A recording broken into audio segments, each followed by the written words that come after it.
تو اس کے ذہن میں کئی سوالات پیدا ہو گئے کہ میں کون ہوں، میں کیا ہوں، یہ دنیا کیا ہے، میں کب سے ہوں، یہ دنیا کب سے ہے، اس دنیا کو کس نے بنایا ہے، کیا وہ بنانے والا میرے جیسا ہی ہے یا مجھ سے بڑا طاقتور ہے، یا کوئی ایسی مافوق الفطرت ذات ہے جس کو میں پہچان نہیں سکتا ہوں، اور اگر اس نے کائناتوں کو بنایا ہے اور مجھے بھی بنایا ہے تو میرا تعلق اس سے کیسے پیدا ہوگا؟ کیا میں اس سے تعلق پیدا کر سکتا ہوں؟ جس نے مجھے پیدا کیا ہے کیا میرا اس سے کوئی رشتہ ہو سکتا ہے یا نہیں ہو سکتا؟ اگر ہو سکتا ہے تو اس کی بنیادیں کیا ہوں گی، اس کا طریقہ کار کیا ہوگا، اور اس کے لیے مجھے کیا کرنا پڑے گا؟ یہ دوسرا فکر ہے جس کو فلاسفہ ہند اور فلاسفہ یونان اور دنیا کے مختلف قدیم اور جدید فلسفیوں نے اس پرابلم، اس فکر، اس انسان کی پریشانی کے اسباب کو بیان کیا، لیکن اللہ سبحانہ و تعالی نے جب یہ کائنات کا حال دیکھا کہ پہلا جو تعلیمی سلسلہ تھا اس تعلیمی سلسلے سے جو ہے وہ دنیا دربار نبوات سے دور ہو چکی ہے، اور نبیوں کی جتنی دی ہوئی تعلیمات تھیں وہ تمام کی تمام تعلیمات بھول چکے ہیں،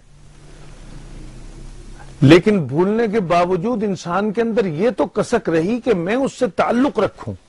جس نے اس کائنات کو پیدا کیا ہے۔ اور ادھر فلاسفہ یونان جو ہیں اور فلاسفہ ہندوستان جو ہیں وہ سوچ رہے ہیں، کوئی کہہ رہے ہیں کہ وہ ایک سپر مین آئے گا، کوئی کہہ رہے ہیں کہ وہ انسان کی طرح ہی ہے، بس یہ دنیا کے جو درخت ہیں اس کی داڑھی ہے، اور سمندر جو ہیں اس کے آنسو ہیں، اور یہ کائنات کے پہاڑ جو ہیں اس کے جسم کے ایک ایک ذرات ہیں۔ عجیب عجیب قسم کی جو ہے وہ فلسفیاں گھڑی گئی، لیکن کوئی انسانیت کا بڑے سے بڑا دماغ بھی اس حقیقت تک نہ پہنچ سکا کہ میں کون ہوں، یہ کائنات کیا ہے، وہ کون ہے،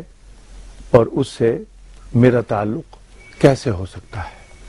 تمام کائنات جب ان تمام معلومات سے بے بہرا ہو گئی تو اللہ سبحانہ و تعالی نے اس انسانیت پر پھر سے رحمت فرمائی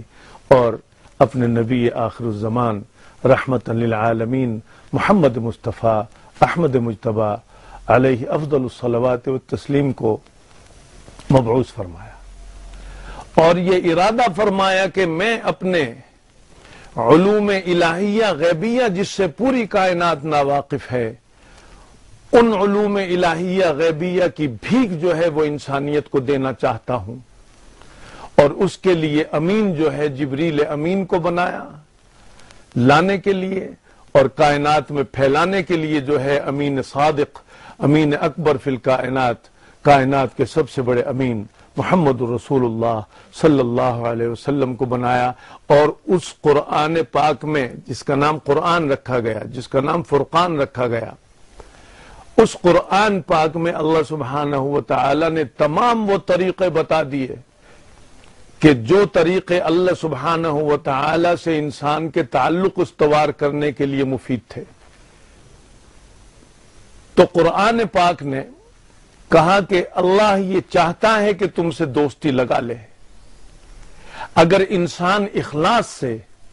اور ایمان کامل سے اللہ سبحانہ و تعالی سے رشتہ لگانا چاہے تو اللہ سبحانہ و تعالی اس رشتے کو قبول فرماتے ہیں۔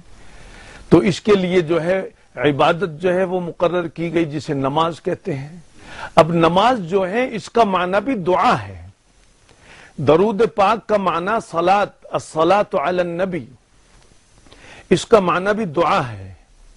نماز پڑھنے کا نام بھی دعا ہے، الصلاۃ للہ، یعنی اللہ کے سامنے عاجزی اور تضرع کے ساتھ اپنی مناجات کو پیش کرنا اور اپنی ضروریات کو اللہ سبحانہ و تعالی کے سامنے ہر روز 5 وقت پیش کرنا۔ اب یہ دعا کرنے کے طریقے اور اللہ سبحانہ و تعالی سے تعلق جوڑنے کے طریقے جو ہیں لوگوں نے مختلف قسم کے بنا رکھے تھے۔ کوئی تو سمندر میں جو ہے ایک ٹانگ کھڑا کر کے اور ایک ٹانگ کو پانی کے اندر ڈبو کے کھڑا ہوا ہے 40 سال تک اور اس سے تعلق بنانا چاہتا ہے۔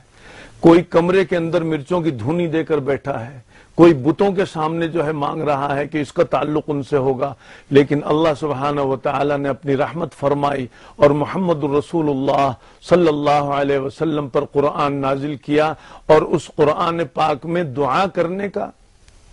التجا کرنے کا، مناجات کرنے کا، اللہ سبحانہ وتعالی سے اپنی ضروریات طلب کرنے کا، مصیبت میں اللہ سبحانہ وتعالی کو پکارنے کے تمام طریقے جو ہیں اللہ سبحانہ وتعالی نے بیان فرما دیے، اور فرمایا کہ دیکھیے ہمارے ساتھ جو ہے تعلق بنانا ہے تو ہمارے سامنے جو ہے التجا کی جائے، دعا کی جائے، اور وہ دعا تم خود نہیں جان سکتے ہو کہ کیسے کی جائے، بلکہ ہم تمہیں طریقہ بتاتے ہیں، اور ان دعاؤں میں سب سے بڑی دعا یہ ہے کہ تم مجھ سے ہدایت کا طریقہ مانگو۔